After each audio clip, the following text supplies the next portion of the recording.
golfeur professionnel, mais avant tout, mon oncle, Marc Giroir, bienvenue sur le podcast. Merci beaucoup de m'avoir invité. Yes! Fait qu'aujourd'hui, c'est épisode 80, puis pour une fois, j'ai pas de casquette, j'ai mis mon polo, parce que pour moi, Marc est important. Alors, pour commencer, une question simple, pourquoi le golf?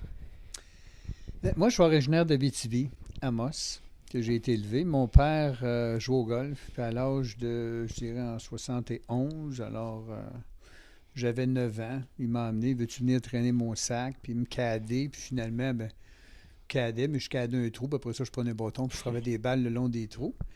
Et puis, fait que c'est là que ça a commencé. Et puis, tu sais, on parle souvent des grands clubs de golf que j'aime, etc. Mais l'Oiselet d'Amos, il n'y a pas une semaine que j'y pense pas. Ou que j'en parle pas, ou que j'y pense pas, ou que je vois quelque chose sur Facebook de ce terrain de golf-là, parce que c'est là que ça a été les buts. Puis, tu sais, la première fois que tu commences, puis que tu vas jouer, la passion, c'est pas la première fois. La passion, elle se développe. Et puis, mon père, bien évidemment, c'est un passionné de sport, puis c'est lui qui m'a donné l'amour du golf. Mais avant qu'on parle de ton parcours pour se rendre jusqu'à professionnel, euh, qu'est-ce qui t'a accroché au golf? Tu sais, comme, si tu sais, mettons, la première fois que tu as frappé à la balle, tu l'as vu partir, le son de la balle qui rentre dans la coupe, c'est quoi au juste qui t'a fait vraiment accrocher? Bien, premièrement, quand tu commences, puis à cet âge-là, ben c'est sûr que tu ne cherches pas la distance parce que de toute façon, tu es tout petit, elle va pas loin. Mais si tu aimes ça, ben ça va être toujours une. Tu vas aller en progression. Tu es rendu plus grand, tu frappes plus loin, tu comprends plus, etc. J'ai toujours fait plein de sports d'équipe. Tu sais, quand j'étais jeune à Amos, mais j'ai joué au hockey, j'ai joué à balle, on jouait à crosse. Le golf, ben, je me disais, si je réussis, c'est moi qui ai fait le bon coup, puis sinon, ben, c'est pas grave. Tu sais. J'ai aimé ça, j'ai aimé le contact, mais en premier lieu, je pense vraiment que j'allais au golf avec mon père. Ça faisait une différence.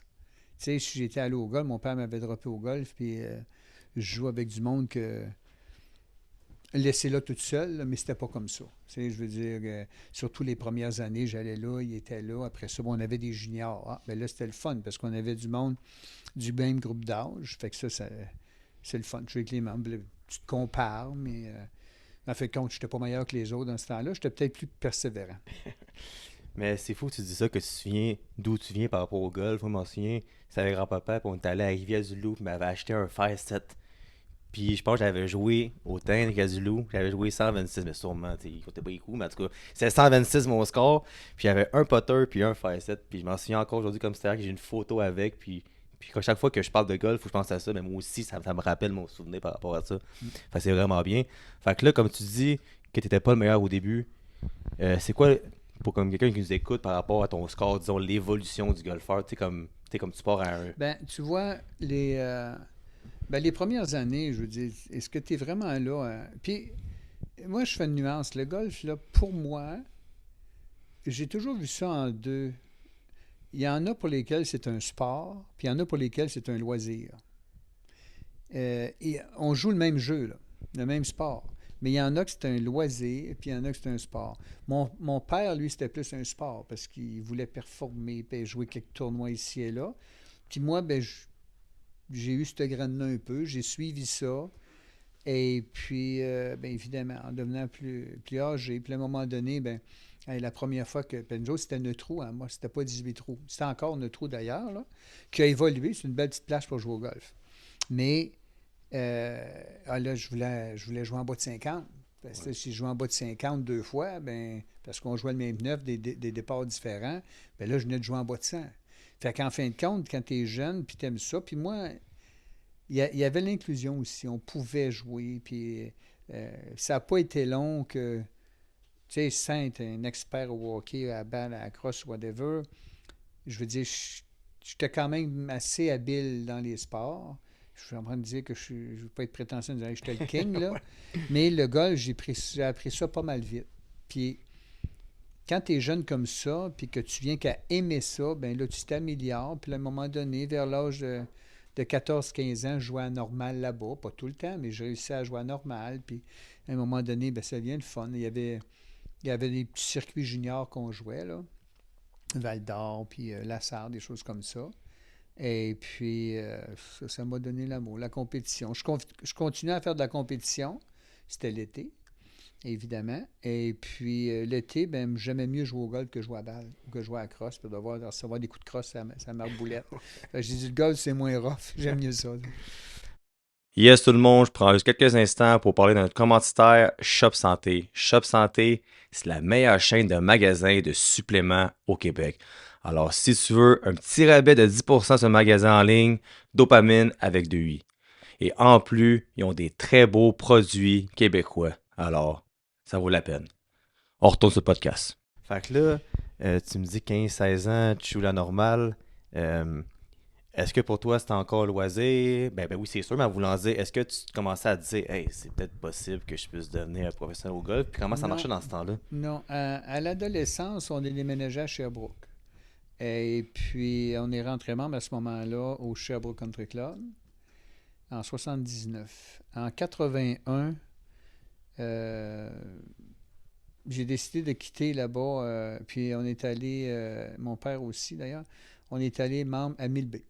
1000B, dans le temps, c'était le terrain de golf. Et puis là, ben, je jouais tous les tournois amateurs, etc. Puis là, je dirais que dans le golf amateur d'un canton de l'Est, j'étais dominant dans cette période-là. J'ai fait l'équipe du Québec en 85.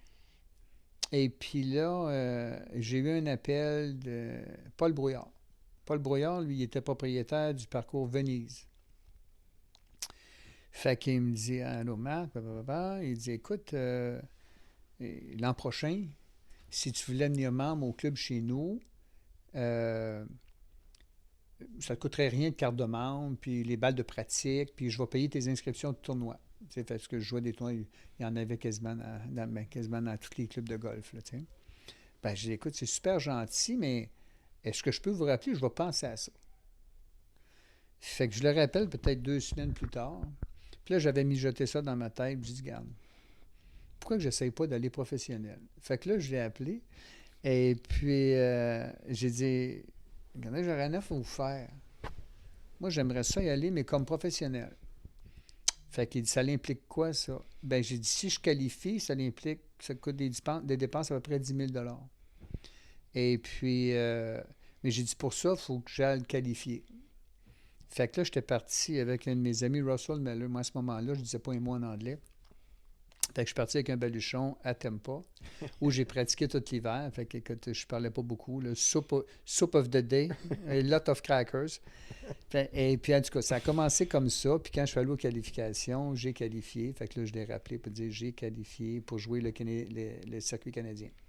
À ce moment-là, bien, il y avait un tournoi. Ça commençait dans l'Ouest. On commençait sur l'île de Vancouver. Par la suite, Vancouver. Puis on descendait de province en province jusqu'à l'île du Prince-Édouard comme ça. Fait que c'est pas mal les débuts là, quand j'ai tourné professionnel, puis ça m'a permis de rencontrer bien du monde. Les Daniel Talbot, Jean-Louis Lamarre, Mo Norman. Pour Mo Norman, il y a du monde, beaucoup de monde qui ne connaissent pas Mo Norman, M-O-E Norman. Il a été considéré comme le meilleur, je vais le dire en anglais, mais le meilleur ball striker avec Ben Hogan that ever lived. Oh, ouais. Okay. Ouais. Puis moi, j'ai eu la chance de jouer souvent avec lui. Puis lui, il était. C'est pas moi qui fais le diagnostic, là, évidemment, mais il était autiste. Il est très, très connu dans le monde du golf canadien. Et puis j'ai joué souvent avec lui. J'ai joué souvent avec Jean-Louis Lamarre, qui avait un swing parfait. Daniel Talbot, qui était un gagnant. Rémi Bouchard, etc. Puis la passion, moi, elle n'a jamais arrêté. Puis encore aujourd'hui, probablement plus grande. Mais là, t'es sur circuit canadien, c'est à quel âge ça? Ça, le circuit canadien, moi, je suis arrivé là en 85-86. Et puis, j'ai joué le circuit canadien. Les derniers tournois que j'ai joués sur le canadien, ça à peu près 7-8 ans à me promener là-dessus. Et puis, à un moment donné, mais c'est sûr que ces circuits-là, c'est pas des circuits lucratifs. Oui. Tu sais, c'est pas. Quand je débarque de l'auto, on me donne pas un per diem pour la semaine ou pour aller manger, etc. Là. Fait que je veux dire, c'est sûr que dans ces années-là, ben, on arrivait à l'hôtel, puis on se séparait des chambres, évidemment, puis on séparait souvent le transport, parce que dans ce moment-là, moi, j'étais commandité par un concessionnaire Chrysler à Sherbrooke dans ce temps-là. Et puis, là, je traversais le pays. Je m'en allais jusqu'à l'île de Vancouver. Puis après ça, je revenais comme ça en véhicule, là. Mais c'est des circuits, en fin de compte, c'est des circuits de formation. Tu sais, c'est un peu comme quelqu'un qui il va à l'université. Il va à l'université, c'est pas pour faire de l'argent, c'est pour en faire plus tard. S'il Ouais. réussit ses études, etc., ben là, il va bien gagner sa vie. Mais le golf, ces circuits-là, il y a plein de super bons joueurs qui ont passé là, qui ont été sur le PGA Tour par la suite. Mais je veux dire, c'est pas des circuits où que les gens vont faire, ils vont venir riches à jouer ça, là. Et tu développes parce que tu apprends à jouer des tournois de 4 jours avec une coupure après les 2 jours, comme le format, en fin de compte, qu'on voit sur le PGA Tour, puis les circuits importants, là, c'est tout comme ça. Mais toi, dans ce temps-là, c'est quoi ton meilleur classement? Disons, t'étais-tu dans les tops ou t'étais-tu. Ça, c'était quoi au juste? Sur le circuit canadien, j'ai pas gagné. Par la suite, par contre, il y a le circuit Ah, canadien. monte un peu ton micro, s'il te plaît. Ouais, yes. Il n'y a pas de. Sur le circuit canadien, j'ai pas gagné. J'ai eu des performances où j'ai fini top 5 à quelques performances, etc. C'est sûr que le calibre il est fort, euh, mais tu penses tout le temps que tu vas aller gagner le lendemain pareil. Là, tu sais, puis c'est comme ça, on est un peu fou là-dessus. Mais c'est spécial au golf parce que dans les compétitions, on jouait, euh, comme tantôt je parlais de Jean-Louis, de Daniel, de Rémi, etc. En fin de compte, on joue tout un contre l'autre. Mais dans le terrain de pratique, on s'aide tout. Tu sais, fait que je veux dire, je sais pas si j'étais boxeur, moi, là, puis je m'en vais boxer contre toi, d'après moi, je te donnerais pas des conseils pour m'assommer, là. Tu sais. Ouais. Tandis qu'au golf, ben, on avait des caméras, puis on se filmait, puis on s'aidait. Mais quand on jouait, ben, on compétitionnait, puis on essayait de jouer. D'ailleurs, ça, c'est quelque chose que j'ai toujours aimé du golf, moi. Parce que peu importe ce que l'autre fait, ça ne devrait pas m'affecter, sauf entre tes deux oreilles. Ouais. Tu sais, s'il met sa balle dans le trou, il y a encore de la place pour la mienne. Alors, ça peut juste m'affecter mentalement. Mais les plus forts qu'on voit, les Tiger Woods, ou, Scheffler en ce moment, McIlroy, ben, mentalement, ça se passe. C'est des gens qui ont des aptitudes que beaucoup d'autres mondes n'ont pas. Là.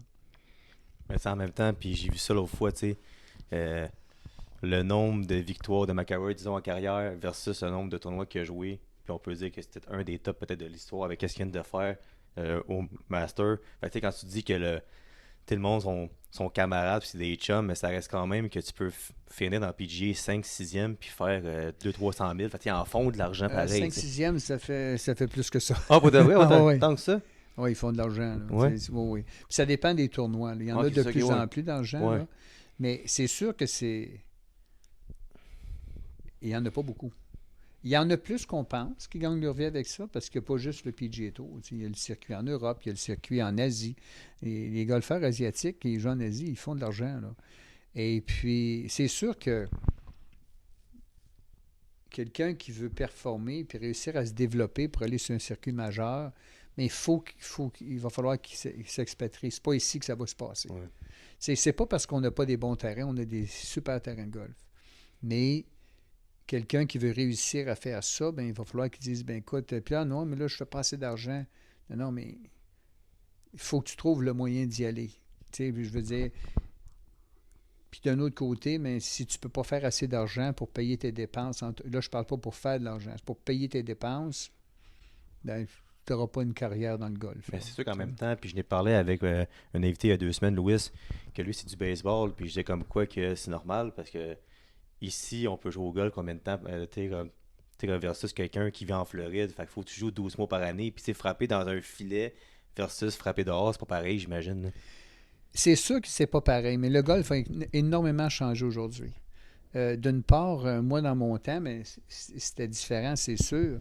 Mais je veux dire, d'un autre côté, moi, quand je me suis mis à compétitionner, la même affaire que mes amis qui compétitionnaient comme ça, on n'était pas ici l'hiver. On était dans le sud. On revenait 2 semaines à Noël, puis on retournait. Fait que je veux dire, je jouais au golf 12 mois par année. C'est sûr qu'à 10 ans, 12 ans, 15 ans, je ne jouais pas 12 mois par année. Mais rendu à cet âge-là, c'est pas le fait d'être au Canada qui nous nuisait. Là. Ça c'est. Ouais. Non.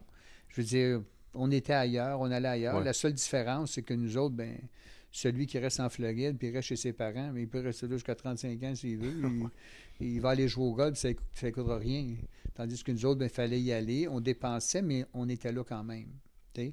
Fait que ça, moi, je pense pas que c'est ça que ça. ça l'empêche, les Québécois, d'aller sur... Et d'ailleurs, pourquoi il n'y a pas de Québécois sur le PGA Tour? Tu dis, voyons, comment ça qu'il n'y en a pas? Mais il va en avoir, parce qu'il y en a des bons. Là. Ouais. Puis aujourd'hui, maintenant, il y a des Golf Canada. Mais Golf Canada, c'est... ben, ils font un très bon travail à ce niveau-là. Puis il y a une équipe Canada. D'ailleurs, nous autres, au club de golf, on a un jeune homme, Antoine, je veux dire, Antoine Jasmin, il fait partie de l'équipe Canada. Puis je veux dire, c'est un jeune homme, là, il doit avoir 18 ans au moment où je parle, il va l'avoir 19 ans, je veux dire. Écoute, lui, sky's the limit, là. Il a frappé 3,20, 3,30. C'est un amoureux du golf, lui, il a la passion, puis l'an prochain, il s'en va dans une université, une très bonne université en Oregon, ils l'ont repêché, etc. Fait que, tu sais, ça, c'est la route pour aller sur le PGA Tour. Il y a des exceptions qui n'ont pas passé comme ça. Mais tu sais, même quand on voit des Suédois qui jouent sur le PGA Tour, ben, il fait pas mal l'hiver là-bas aussi. Là. Ouais. Mais normalement, la plupart ont été dans un collège américain, etc. Là, c'est peut-être populaire. C'est peut-être pas populaire de parler d'un collège américain en ce moment. Là. Mais ceci étant dit, je veux dire, les jeunes qui veulent faire une carrière, même l'hiver ici, c'est rendu qu'on en a des bons. Au club, nous autres, on a Alexandre Ouellette qui enseigne à l'élite junior, puis les développe pour les amener là, etc. Puis il y a beaucoup, beaucoup de travail qui se fait à l'intérieur.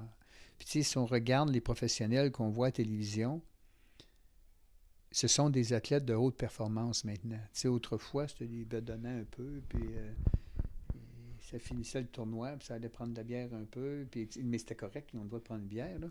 Mais aujourd'hui, c'est des athlètes. Tu sais, tu regardes physiquement, là, oui. Oui, l'équipement, la balle fait une différence, là, mais il développe 125 000 à l'heure puis 130 000 à l'heure sur le club speed, là, la vitesse du bâton. Ça augmente la vitesse de la balle. Là, Mais là, pour quelqu'un qui nous écoute, puis c'est un golfeur, tu sais, qui aime le golf, mais qui n'est pas nécessairement pro-golf, disons, là, c'est quoi la journée typique pour un golfeur, disons, dans ton temps, versus maintenant? Parce que tu dis c'est des athlètes, mais c'est normal que si les gars, ils pratiquent puis ils font 800 swings par jour et plus, c'est ça, il faut que tu sois en shape quelque part pour la récupération, puis ça. Puis je nous dis, c'est quoi une journée typique quand tu as commencé versus maintenant, disons? Ben, c'est sûr que, mais premièrement, les années moi, que je suis allé sur le Canadien, l'hiver, on s'en allait en Floride. L'Association des professionnels de golf du Canada était propriétaire d'un parcours qui s'appelait Royal Oak. Là, on se retrouvait une centaine d'adjoints, de pros. Puis moi, dans ces années-là, la division dans laquelle j'étais, ça s'appelait TPD, Tournament Players Division. En fin de compte, c'était une division de la PGA du Canada. Et puis, on se retrouvait plein de pros là. Fait qu'on on frappait des balles à tous les jours. J'en frappe encore. J'ai encore la corne dans les mains, puis on est en plein hiver. Puis, tu sais, Ouais. moi, j'ai cette passion-là. Aller dans un terrain de pratique puis frapper. Fait que c'était pas un effort. Là. Encore aujourd'hui, là, je m'en vais le matin au golf, j'ai hâte d'arriver prendre un bâton. Là. Tu sais, j'aime encore ça. Mais les journées de pratique dans le temps, puis les journées de pratique aujourd'hui, je pense que pour les golfeurs, c'est très similaire. Par contre, toutes les aides qu'il y a aujourd'hui n'étaient pas là dans le temps. Tu sais, aujourd'hui, il y a plus de choses, il y a plus d'outils que tu peux utiliser pour t'améliorer. Tu sais, il n'y a pas juste un bâton et une balle, il y a plus de coaching qui se fait dans le golf aussi. Tu sais, puis c'est différent pour... tu enseignes à quelqu'un pour lequel c'est un loisir, puis veut s'améliorer, puis tu enseignes à quelqu'un de performance, puis le langage n'est pas toujours le même, puis c'est normal. Mais dans mon temps, c'est nous autres qui faisions ça, puis on se filmait, puis on s'aidait comme ça, mais on frappait des balles toute la journée. Puis, comme exemple, dans le temps en Floride, pendant que j'étais sur le Canadien, on allait en Floride, puis on jouait des tournois là-bas. Il y en avait 2 par semaine. C'était des tournois de 2 jours. Fait que ça nous permettait de se garder à flot, etc. Dans ces années-là, moi, je suis allé en Australie. Ouais, j'ai joué en Australie, Australian Open, c'est le Master en Australie, Australian PGA.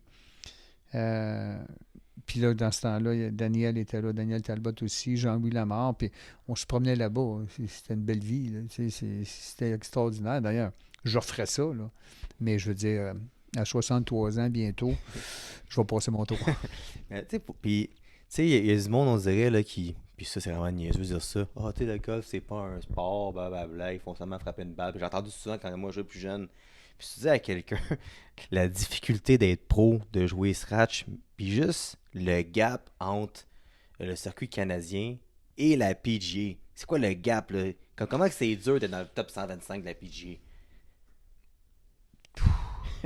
C'est extrêmement difficile. OK?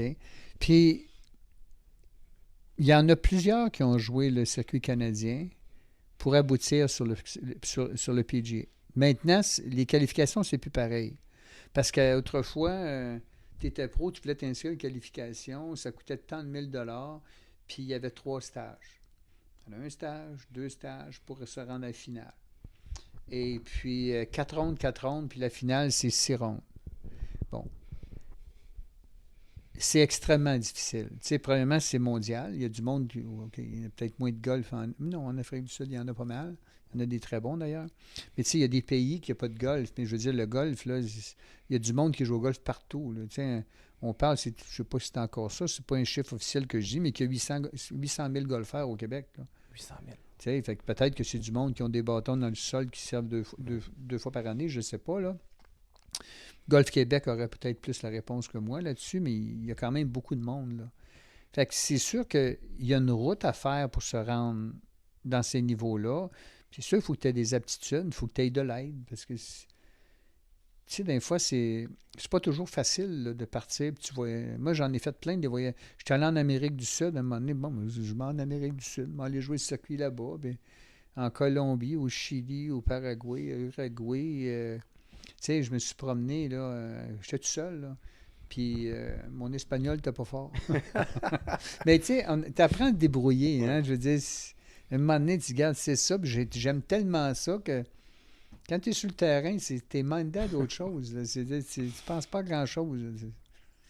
Tu penses pas d'aller souper et prendre une bière. Là. Tu penses à jouer puis de la mettre dans le trou. Mais parlant de mindset, c'est une question que j'ai, parce que je parle souvent de mindset sur le podcast.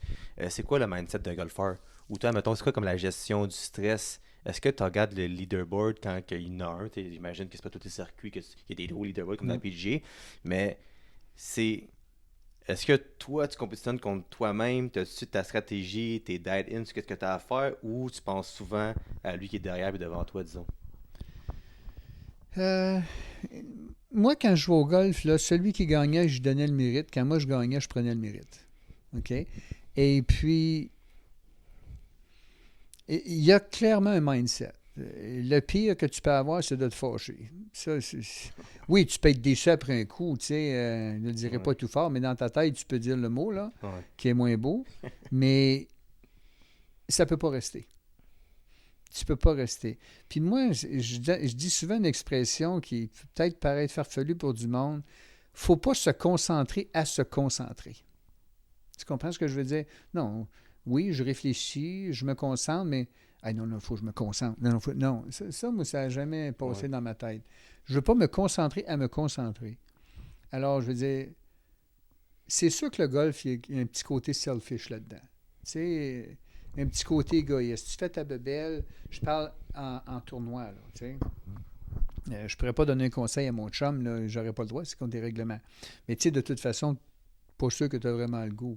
Moi, j'ai jamais souhaité à l'autre de manquer son coup, je souhaitais à moi de réussir le mien. C'est vrai puis c'est pas vrai. C'est sûr que si on est en supplémentaire, puis je viens de faire un 20 pieds, puis lui, il a un 17 pieds, puis s'il le fait pas, je gagne, je me mettrai pas à 4 pattes pour qu'il fasse son pote. Je souhaite de faire un bon pote, pas chanceux, puis qu'il est pas. Mais ça donne rien d'essayer de souhaiter le malheur aux autres. Moi, je me souhaitais que ça y aille bien, puis pour ça, ben, la préparation d'une journée de tournoi, ben, moi, j'arrivais au golf. Puis j'aimais ça arriver d'avance, moi. Parce que courir puis penser que j'étais pour être en retard, là, ouf, c'est comme si ça bouleversait. Là. Je pars pas sur le bon pied. J'arrivais d'avance, j'allais au putting, j'allais au chipping, j'allais au terrain de pratique, pratiquer les coups que je vais avoir. J'essayais de voir un peu le terrain sans surévaluer ça, mais j'essayais de voir, ben là, c'est un trou qui tourne à droite. OK, moi, ça devrait être comme ça. Fait que les dernières balles, c'est pas mal qu'est-ce que j'allais faire dans les premiers trous. Et puis après, normalement, Puis on retournait après la partie dans le terrain de pratique, frapper des balles. Puis, tu sais, c'est un peu ça.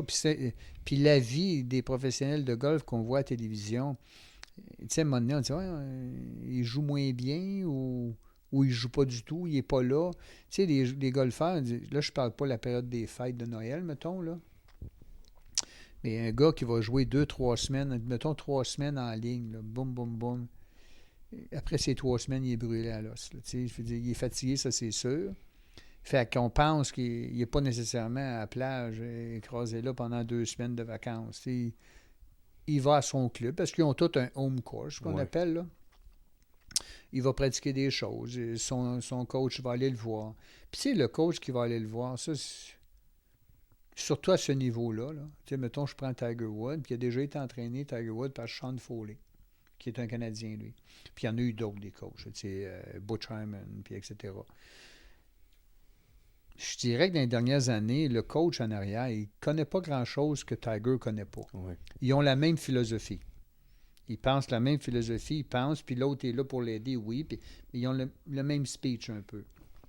La journée que le coach en arrière, il n'a pas le même pitch que Tiger, il n'est plus là. Ça en va, ouais. C'est un peu ça. Là, mais des fois, c'est juste des petites affaires que, oups, ça a bougé, c'est plus fort, c'est plus faible.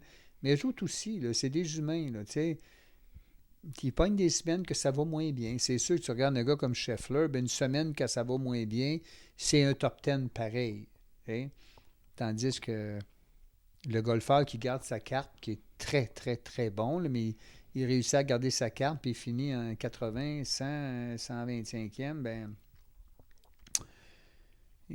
ça se peut que lui, la semaine qui joue moins bien, ben il manque la cote, puis il ne fait pas une scène. Puis, c'est quoi le plus gros tournoi que tu as joué, puis ton meilleur résultat dans le plus gros tournoi que tu as joué, disons? Mais j'ai joué le Canadian Open à quelques occasions.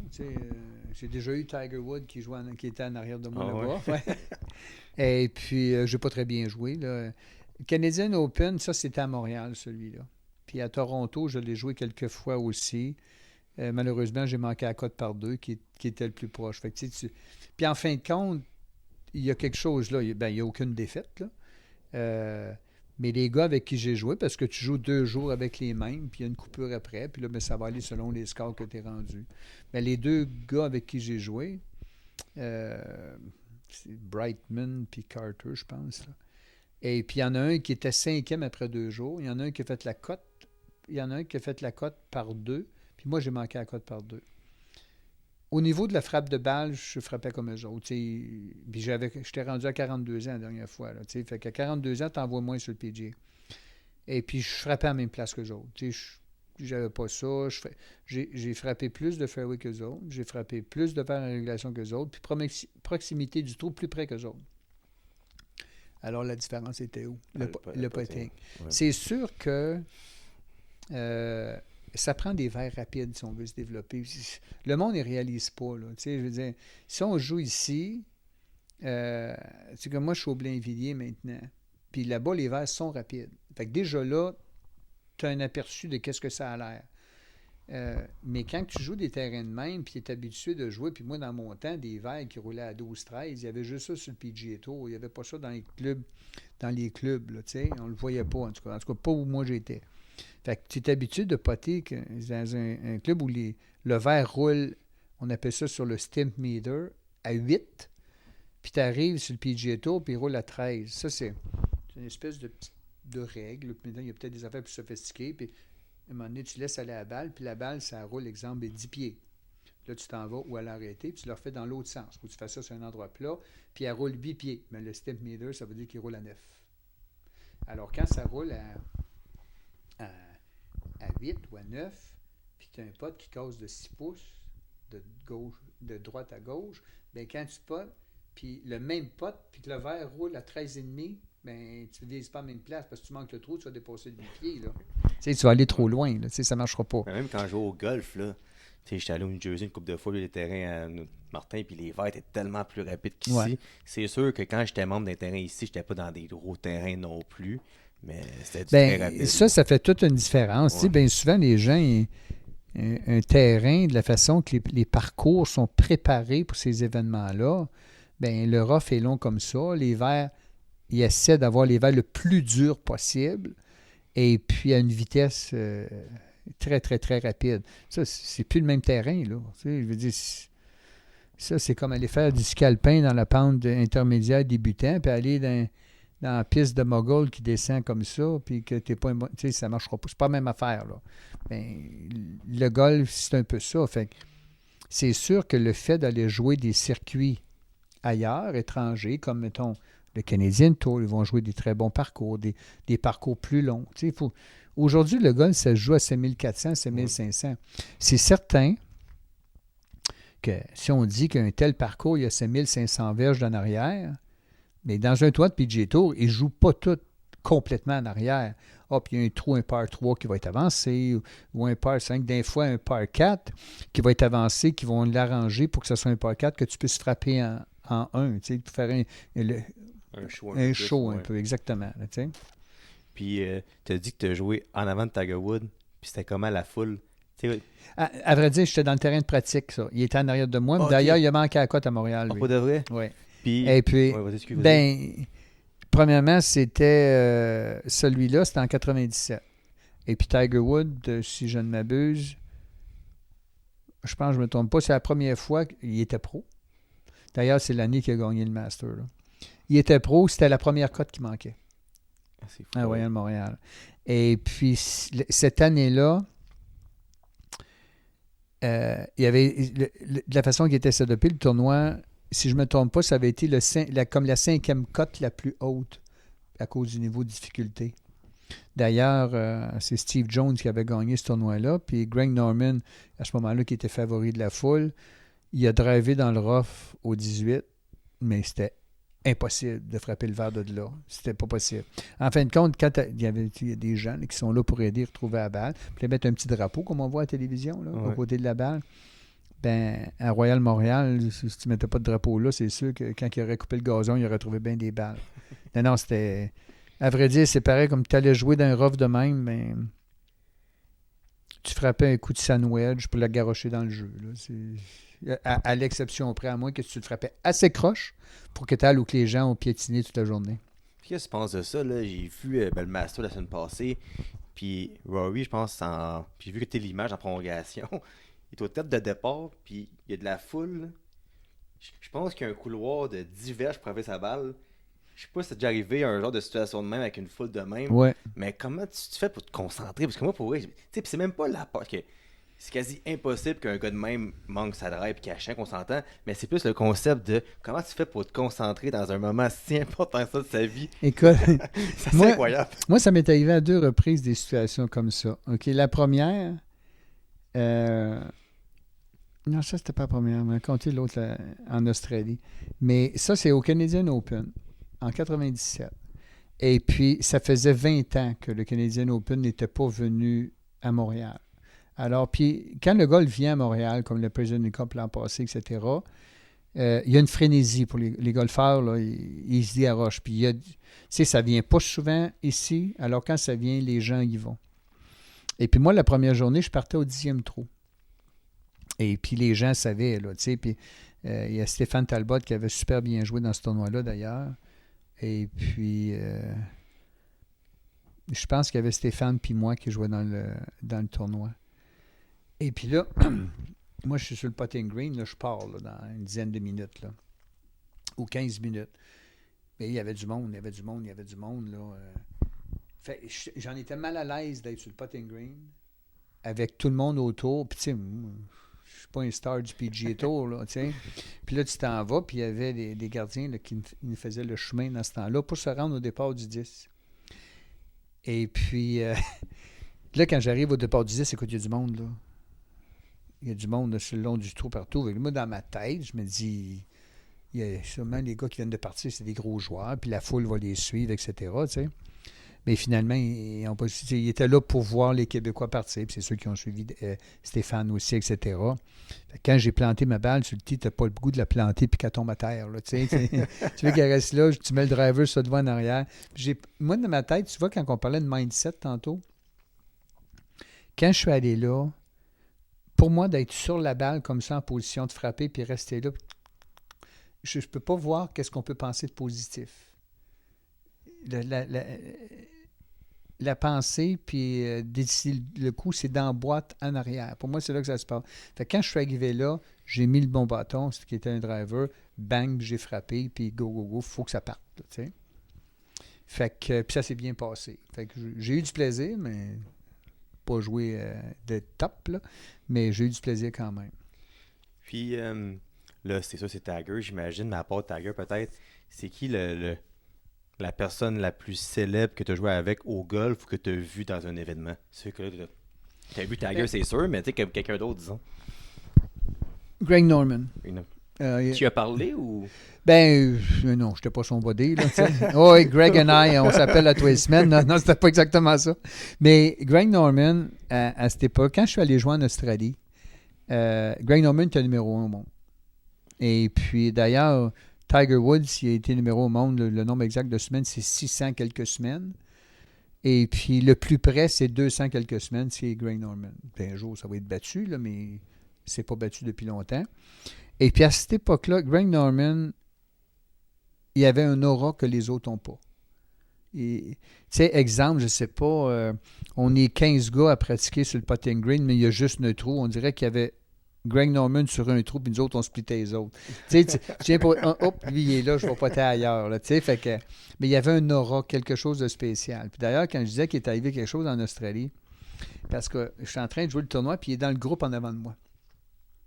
Et puis, il y a un trou qui est en montant, puis qui tourne vers la droite.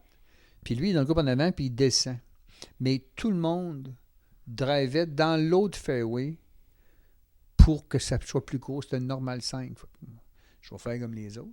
Mais Greg Norman, il y a de la foule qui le suit, lui-là. Là. Fait que je drive, mais il y avait une grosse butte, puis la balle tombait dans le but, puis elle déboulait. Mais moi, elle tombait là, mais il y avait du monde, puis la balle n'a pas déboulé. Elle restait là. Puis là, j'ai Greg Norman, puis... voyons, comment il s'appelait l'autre? Qui jouait dans le fairway, qui descendait. Puis là, ils ont été obligés d'attendre pendant que moi, je jouais. Puis là, à un moment donné, les gars qui te préparent le terrain, ben j'ai dit, écoute, là, fais-moi une voie, là, je ne peux pas passer là. Puis là, j'ai dit, non, élargis ça encore plus. Là, la balle était bien basse d'un pied de main. Là, j'avais hâte de partir de là. Tu sais, ben, je sais que Greg Norman, il me regarde, puis il doit dire, il va-tu partir de là, le zouf, tu sais. Fait qu'en tout cas, tu sais, c'est toutes sortes de bébelles de même, mais c'est des beaux souvenirs à longue.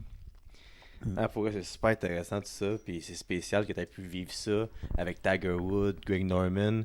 Puis, quand tu es sur le Canadian Tour puis tu fais le tour du monde, est-ce que tu as encore le rêve de jouer dans le PGA ou à un moment donné, tu te dis, hey, c'est quoi? Je vais vivre de mon loisir, de vivre de qu'est-ce que j'aime, puis je fais de l'argent pareil. Mais c'est quoi le mindset par rapport à le rêve d'être dans le PGA versus ce que tu faisais, disons? Ben, tu vois, le PGA Tour, à un moment donné, c'est pas une... Oui, ça peut... C'est atteignable, OK? Mais c'est très, très, très difficile. Moi, je suis pas en train de dire que de ne pas encourager les jeunes. Tu sais, comme j'ai dit tantôt, moi, j'en ai un jeune au club de golf, là, Antoine Jasmin, il est bon en tabarouette, là, tu sais, puis sky's the limit pour ce jeune homme-là. Mais le golf, il y a tellement d'avenues. Il y a des professionnels de club qui vont gérer le département golf. Tu as des professionnels qui font seulement de l'enseignement. Il y a toutes sortes d'avenues pour pouvoir gagner sa vie là-dedans puis pouvoir être heureux là-dedans. Moi, à un moment donné, j'ai joué, puis en 94, le pro Serge Tivierge, il m'a demandé pourquoi tu ne viens pas adjoint à Laval-sur-le-Lac.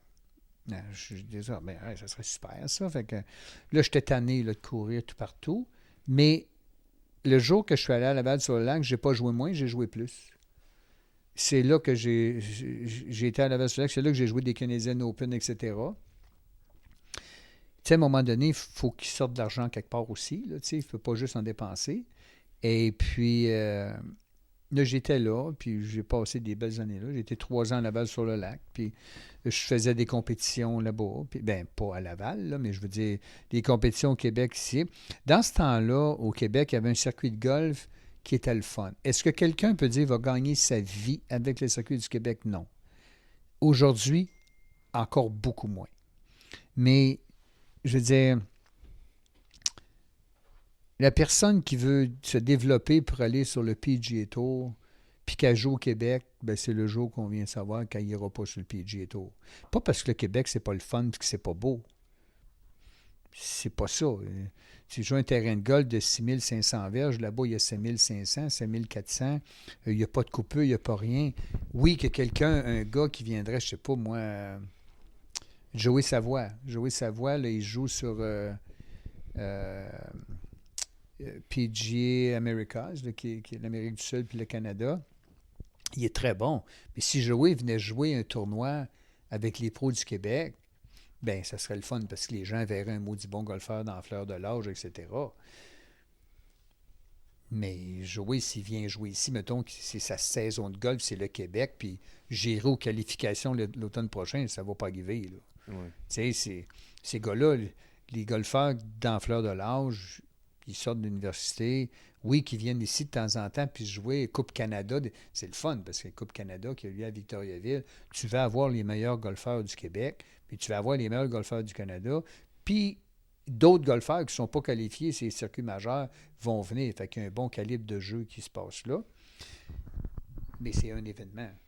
À part de ça, ben, tu sais, c'est des tournois. Les tournois, maintenant, tu sais, moi, j'en joue quelques-uns ici et là. Puis, tu sais, je joue plus ça avec les mêmes attentes. J'ai le goût d'y aller. J'essaie jamais de manquer mon coup. Là. J'en manque pareil, mais j'essaie jamais d'en manquer.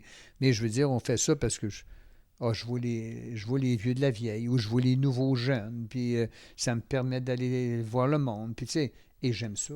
Tu sais, ça me donne, comme j'ai dit, j'aime ça encore pratiquer, moi. Fait que ça me donne de m'inscrire à quelques tournois ici et là, ben ça me donne encore le goût de dire, puis bon, il faut que j'aille le pratiquer, là, parce que j'ai le goût de bien jouer quand même s'il n'y a pas d'argent à faire là. Mais là, toi, en ce moment, t'es pro au Blainvilliers. Ouais. Fait que c'est quoi au juste que tu fais là-bas, puis combien de fois par semaine tu joues au golf, un 18, ça? OK. Assez souvent. C'est sûr, moi, au Blainvilliers, on est plusieurs pros. OK. En tête de liste, notre directeur général, c'est un pro, Steven Brosseau. Il a monté une grosse équipe autour de ça. Jean-Charles Côté, directeur golf. On a des Alex Ouellette, Louis Bourgeois qui enseigne, Simon Millette. Écoute, c'est 13 ou 14 pros Blainvilliers. Oh, 14 pros, hein? Ouais. OK.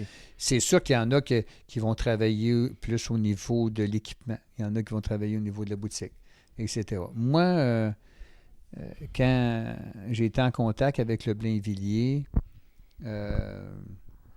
c'est clair que je n'étais pas en contact. À ce moment-là, il y avait pas le pro Gary Lagdon avait quitté pour aller à Summerlee. C'était un gars du West Island, puis il retournait dans son coin. Il voyageait moins. Et puis, alors lui, il est parti, mais il était directeur général et pro en même temps. Ça veut dire qu'il n'y avait plus de directeur général et il n'y avait pas de pro non plus. Et puis moi, quand j'ai parlé, mais il n'y avait pas de directeur général et il n'y avait pas de directeur golf non plus. Mais ça, moi, ça ne m'intéressait pas. Puis,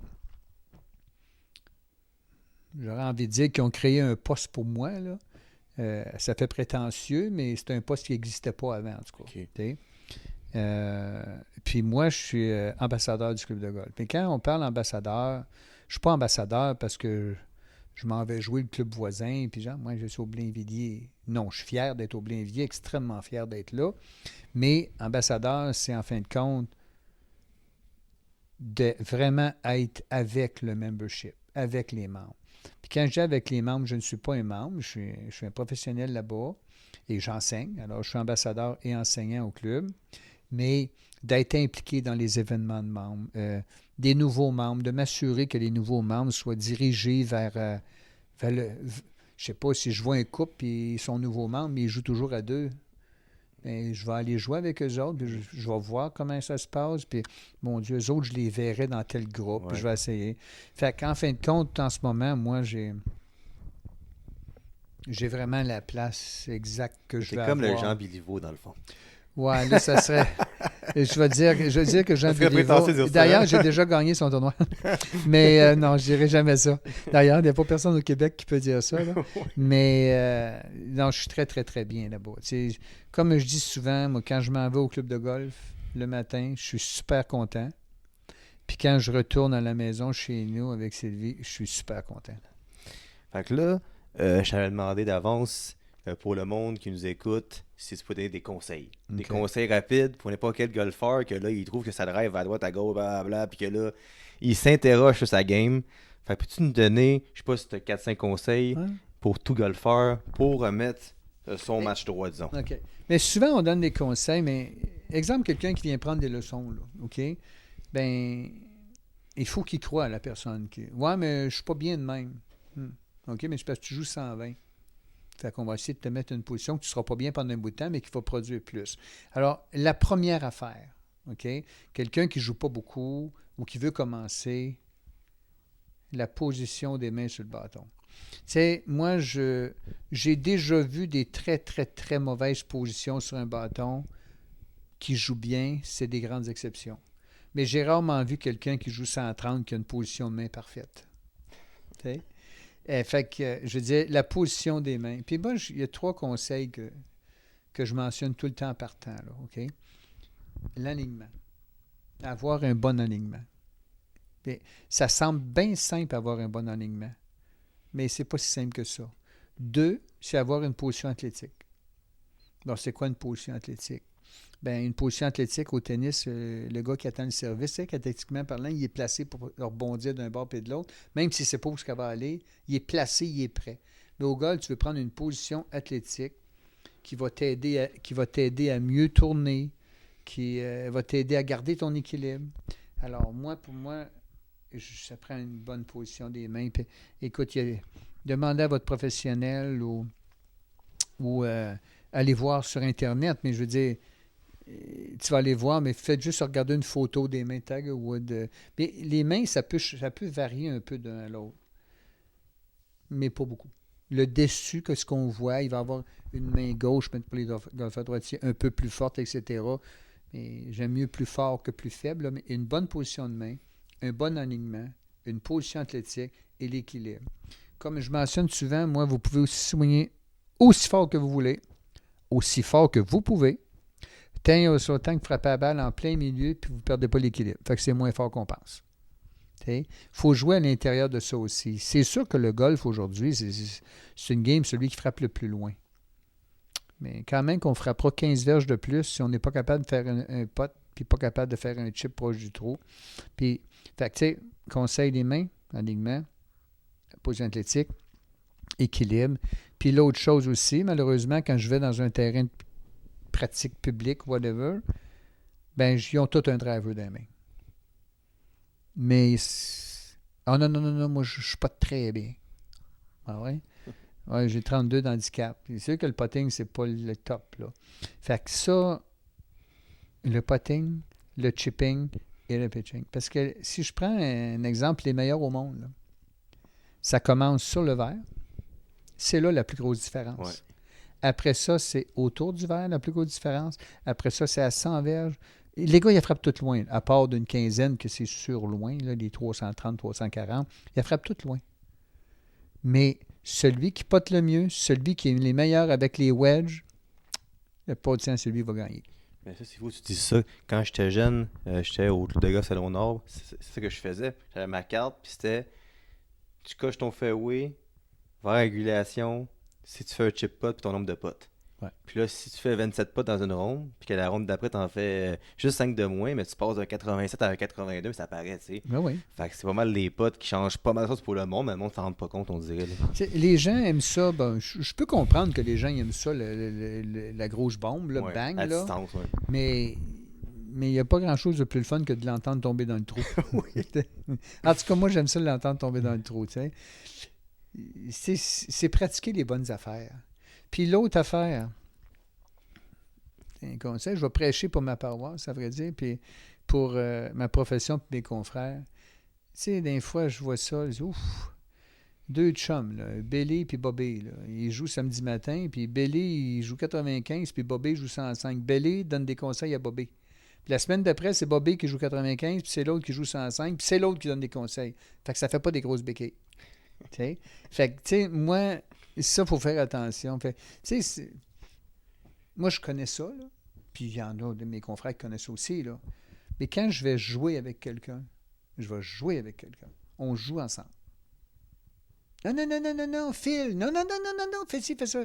Non, si on allait pour un playing lesson, ça, c'est différent. Ouais. Là, c'est différent. Un playing lesson, on va sur le terrain, puis des fois, c'est côté stratégie aussi. Mais oui, je connais ça. Oui, je vois quelque chose. Mais peut-être que lui prend des leçons avec lui là-bas, là, puis l'autre est en train de travailler ça, puis ils ne sont pas rendus là encore. Ouais. Fait que c'est ça dans... évidemment, c'est encore pire quand c'est un gars qui joue 97 qui te donne des tips, là, tu sais, ça va pas bien, là, tu sais. Écoute pas. Ouais. C'est le même concept qu'un gars qui n'est pas nécessairement en shape au gym qui dit aux autres quoi faire. C'est la même affaire. C'est ça. Tu sais. C'est le même maudit concept. Fait que là, on va lâcher le golf un peu pour parler du Canadien. Parce qu'on s'en parle souvent quand on se voit. Ouais. On s'en est parlé à Noël, puis à Noël, quand on s'en parlait, il était pas mal dans le bas c'était pas facile. C'était pas facile. Puis là, finalement, on tourne ça 2-3 jours après que les Canadiens ont fait les séries, sont en série. Fait que peux-tu me dire qu'est-ce que tu penses du Canadien? Puis qu'est-ce que tu penses qui va arriver dans les séries? Ben écoute, ce que je pense du Canadien, souvent, mais malheureusement, je pense qu'il y a bien des jeunes qui n'ont pas vu les grandes époques que nous autres, on a vues. Nous autres, moi, le Canadien, c'est mon équipe. Je suis un partisan. Moi, je suis un Hab, je suis un partisan. Mais ça fait tellement longtemps. Oui, on a eu un petit hype, un petit cadeau en 2021, puis là, on n'arrête pas de mettre un astérix parce que c'était pendant la pandémie, etc. Mais ils se sont quasiment quand même rendus là, je veux dire. Moi, je suis content de voir qu'il y a des plus jeunes qui vont voir que c'est ça le Canadien. Pour ça que la folie est autour du Canadien, c'est ça le Canadien. Et je pense que cette année, bon, OK, c'est arrivé en dernière ligne là, pour faire les séries.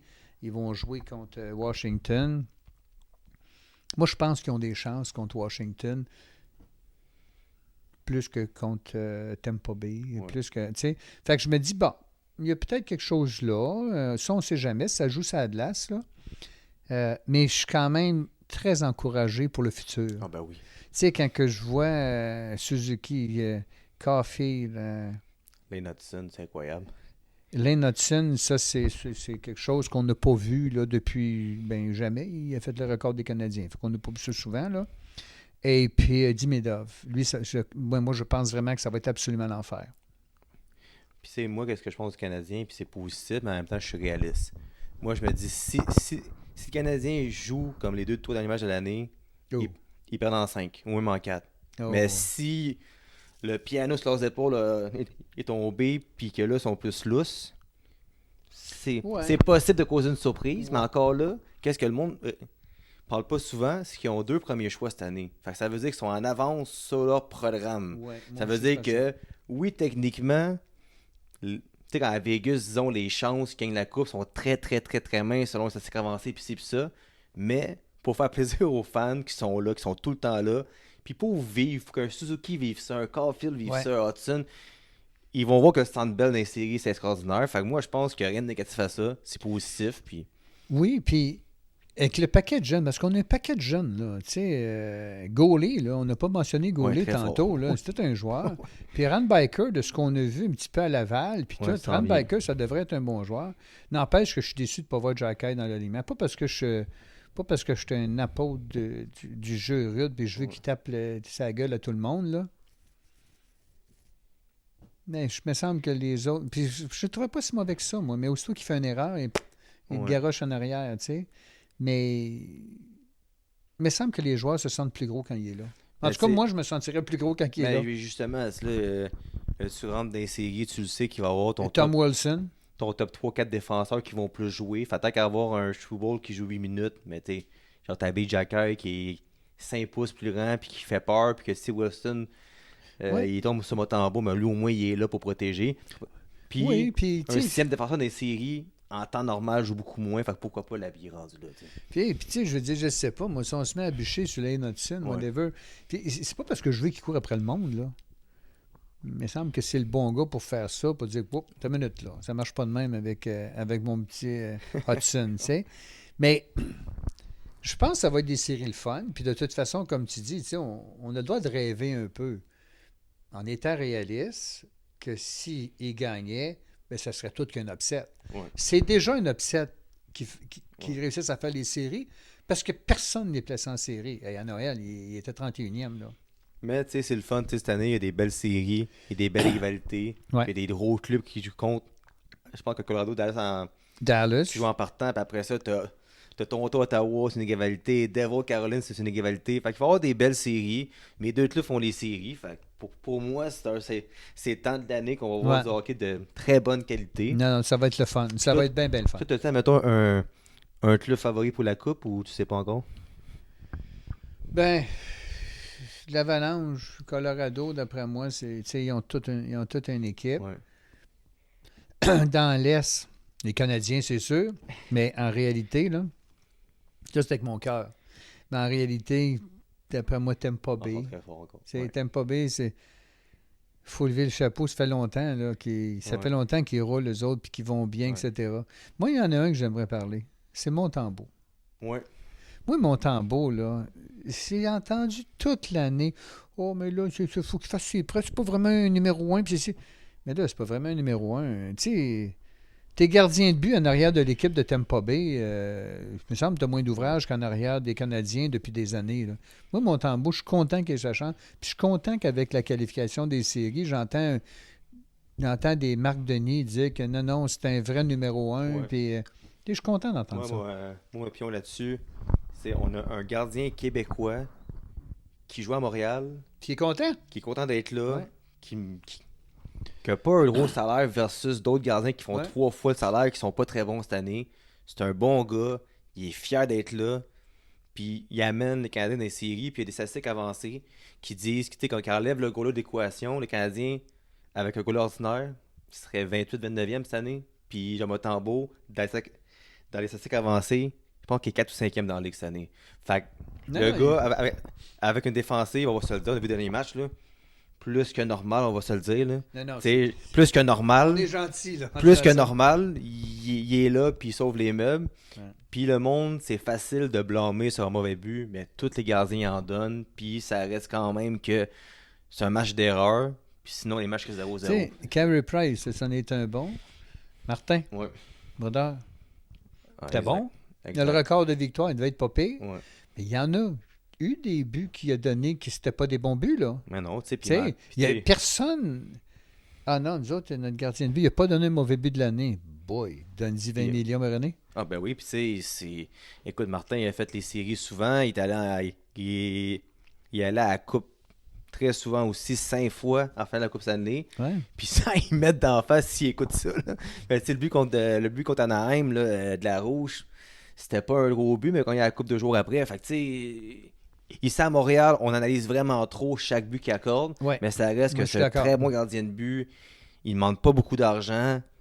Puis ça a l'air d'un bon gars. Il est fin, il est bon. Ouais. Regarde, on peut-tu l'arrêter d'y garrocher dans la tête qu'il n'est pas vraiment un numéro 1. Là. Moi, je pense qu'il a fait la job. Puis comme on vient de dire, il n'y avait vraiment pas la meilleure défensive. Là.